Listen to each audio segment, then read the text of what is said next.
Good morning students, this is Anil Kumar Reddy. In this video I am going to explain you about network function. Okay, so network function is relation between currents and voltages. Okay, so there are different types of network functions, mainly two types. First one is driving point function.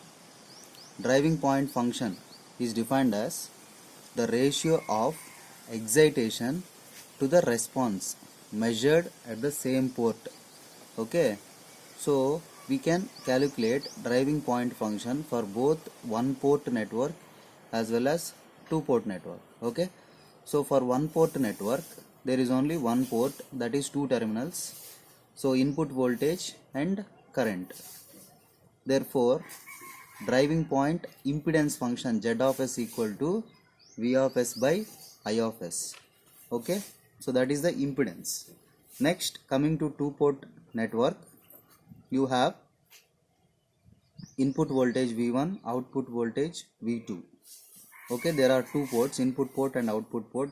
Therefore you will get two voltages V1 and V2 and two currents I1 and I2. Therefore you will get two driving point functions, that is Z11 of s. Here s indicates the domain. Okay, here we are trying to look the function in s domain, not in time domain. Okay, so Z11 of s equal to V1 of s by I1 of s, that is one driving point function. Z22 of s by Z22 of s equal to V2 of s by I2 of s, that is another driving point function. So Z11 of s is known as input driving point function and Z22 of s is known as output driving point function.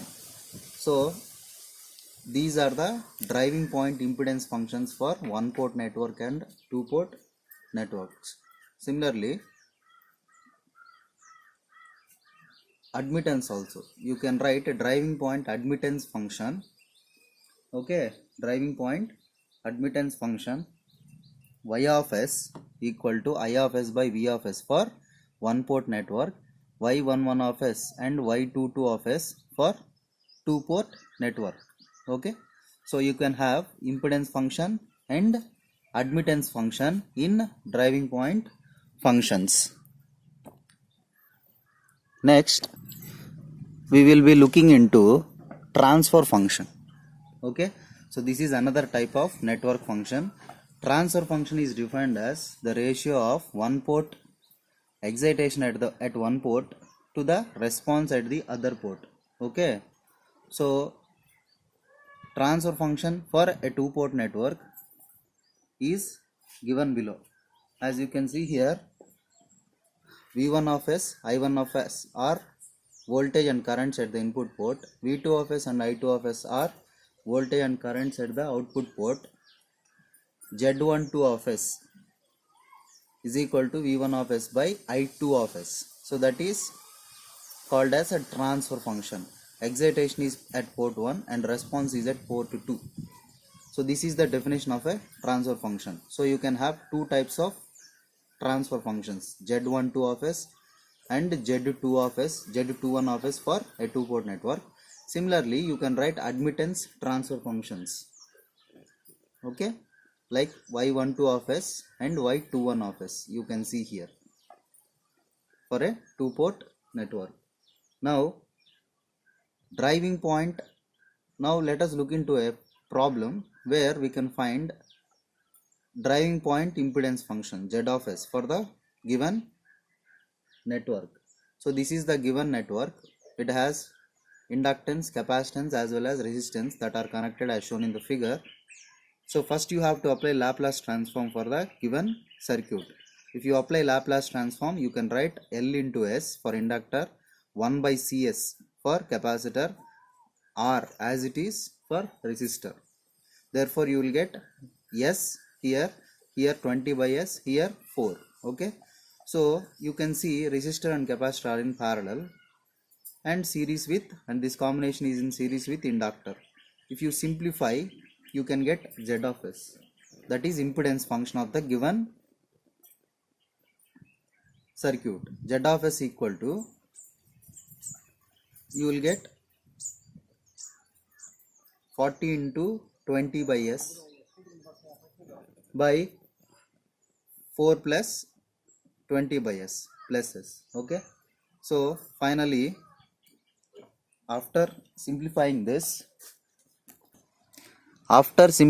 function, you can get transfer function as Z of S equal to impedance function as Z of S equal to S square plus 5S plus 20 by S plus 5. So you can find roots using calculator. These are the roots of numerator, and there is only one term in the denominator. And we already know that roots of numerator are called as zeros and roots of denominator are called as poles.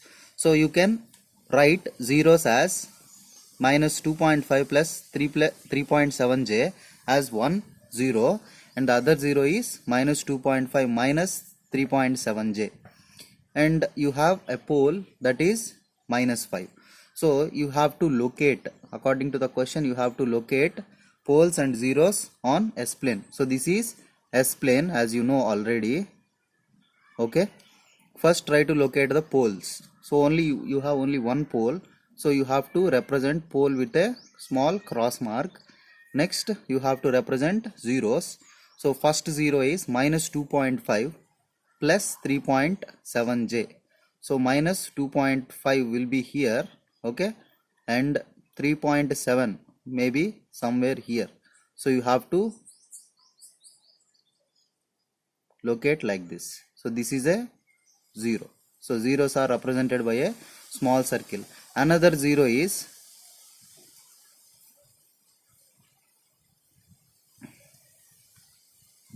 so this is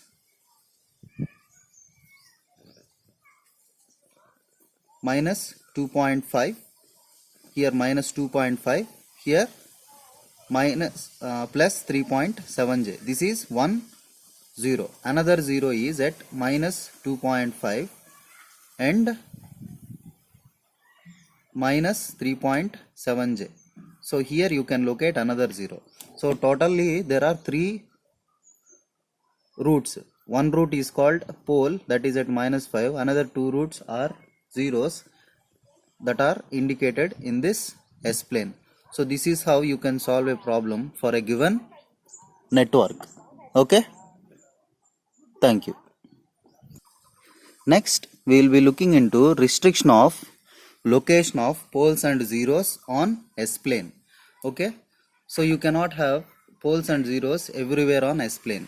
If you want to call it as a immitance function. Immitance function means a function that is impedance function or admittance function, collectively known as immitance function. So let us say h of s is an immitance function denoted by the ratio of polynomials p of s and q of s respectively. Okay, so like this. So p of s is a polynomial and q of s is also another polynomial, represented like this. Okay, next, so you cannot have everywhere poles and zeros everywhere on S plane. Therefore there are some set of rules that are written here. You can see first rule is coefficients of S must be real and positive, which means a0, a1 and so on an must be real and positive. b0, b1 and so on bm must be positive. Okay, that is first condition. Second condition is highest powers of numerator and denominator must differ by 1. The lowest powers also differ by 1, which means here if you have s power n and here s power m, you can have n greater than m or m greater than n. You cannot have m equal to n. Similarly, the lowest powers must have difference of 1. Okay, so that is second rule.